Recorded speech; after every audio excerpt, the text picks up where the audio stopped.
अब देखिए surgical strike चल रही थी, उसके बाद उन्होंने एक खेल खेलने की कोशिश की, बात जमी नहीं। एयर स्ट्राइक हुई तो दूसरा खेल खेलने की कोशिश की, वो भी जमी नहीं। जब ये ऑपरेशन सिंदूर हुआ तो उन्होंने नया पैंतरा शुरू किया। और क्या शुरू किया? रोक क्यों दिया? पहले तो मानने को तैयार नहीं थे कि मुक्त करते, अब कहते रोक क्यों दिया। वारे बयान बहादुरों,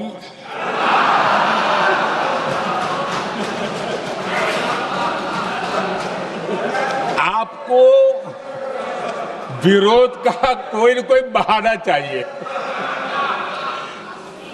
और इसलिए सिर्फ मैं नहीं, पूरा देश आप पर हंस रहा है।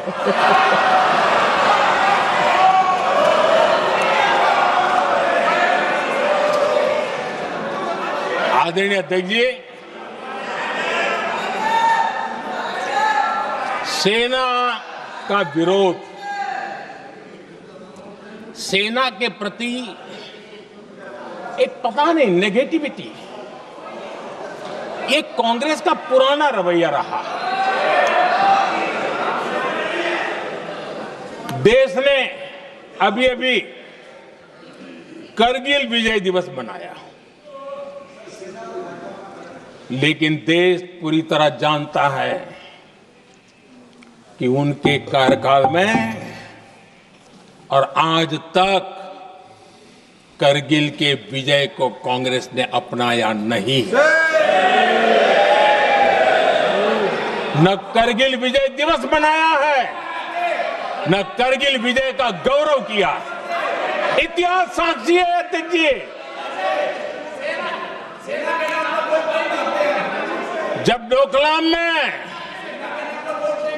सैन्य हमारा शौर्य दिखा रहा था,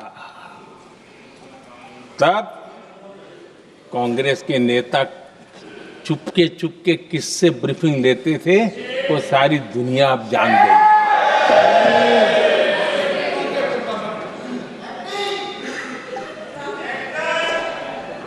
आप निकाल दीजिए पाकिस्तान के सारे बयान और यहां हमारा विरोध करने वाले लोगों के बयान, फुल स्टॉप कॉमा के साथ एक है।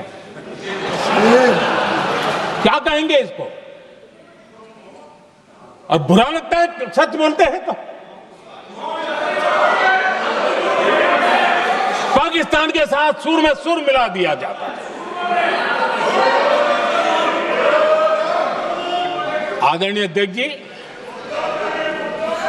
देश हैरान है, कांग्रेस ने पाकिस्तान को क्लीन चिट दे दी है।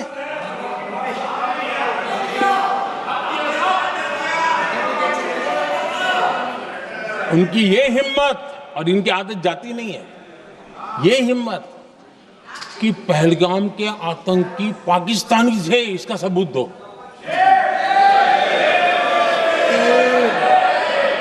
क्या कह रहे हैं तुम लोग? तो कौन सा तरीका है?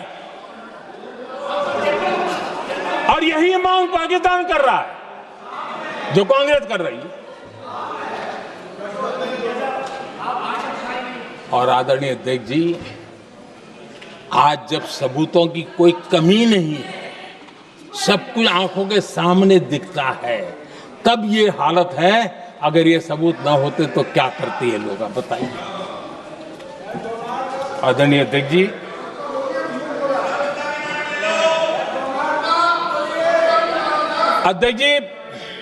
ऑपरेशन सिंदूर के एक पार्ट की तरफ तो चर्चा भी बहुत होती है, ध्यान भी जाता है, लेकिन देश के लिए कुछ गौरव की क्षणें होती हैं, ताकत की परिचय होता है, उसकी तरफ भी ध्यान जाना बहुत आकर्षित है।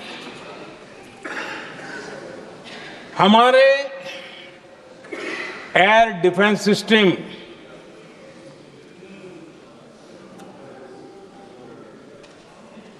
दुनिया में इसकी चर्चा है।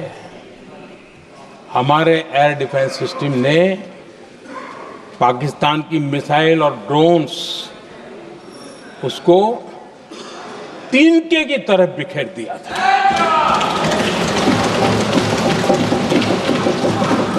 आदरणीय अध्यक्ष जी, मैं एक आंकड़ा आज बताना चाहता हूं, पूरा देश गर्व से भर जाएगा। कुछ लोगों का क्या होगा मैं नहीं जानता, पूरा देश गर्व से भर जाएगा। 9 मई को पाकिस्तान ने करीब 1000 मिसाइलों और आर्म्ड ड्रोन्स के भारत पर बहुत बड़ा हमला करने की कोशिश की।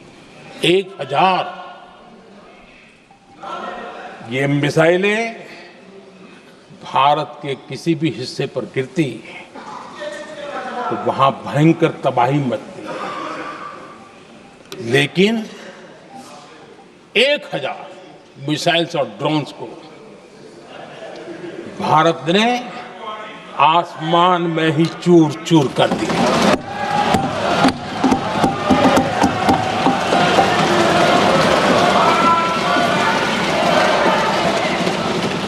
हर देशवासी को इससे गर्व हो रहा।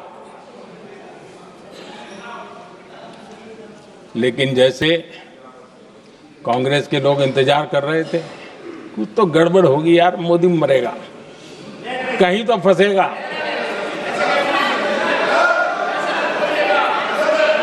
पाकिस्तान ने आदमपुर एयरबेस पर हमले का झूठ फैलाया, उस झूठ को बेचने की भरपूर कोशिश की, पूरी ताकत लगा दी। मैं अगले ही दिन आदमपुर पहुंचा और खुद जाकर के उनके झूठ को मैंने बेनकाब कर दिया। तब जाकर के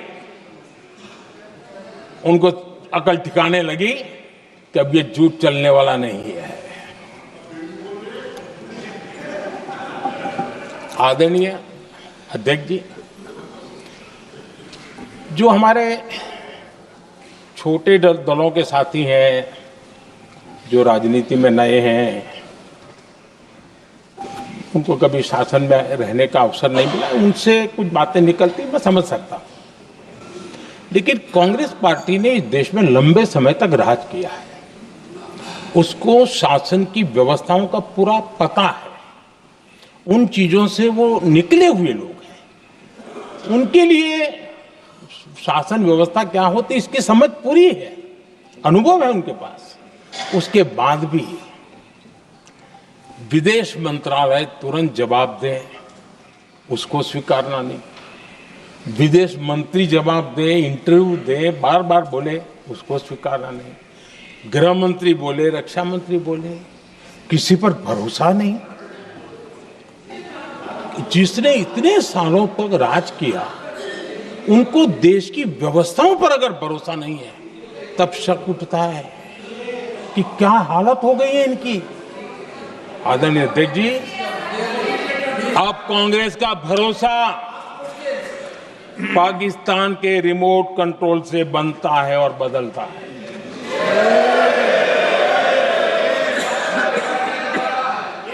आदरणीय अध्यक्ष जी, एक बिल्कुल कांग्रेस के नए सदस्य, यानी उनको तो क्षमा करनी चाहिए, नए सदस्य को क्या कहेंगे, लेकिन कांग्रेस के आका जो उनको लिख करके देते हैं और उनसे बुलवाते हैं, खुद में हिम्मत नहीं है, उनसे बुलवाते हैं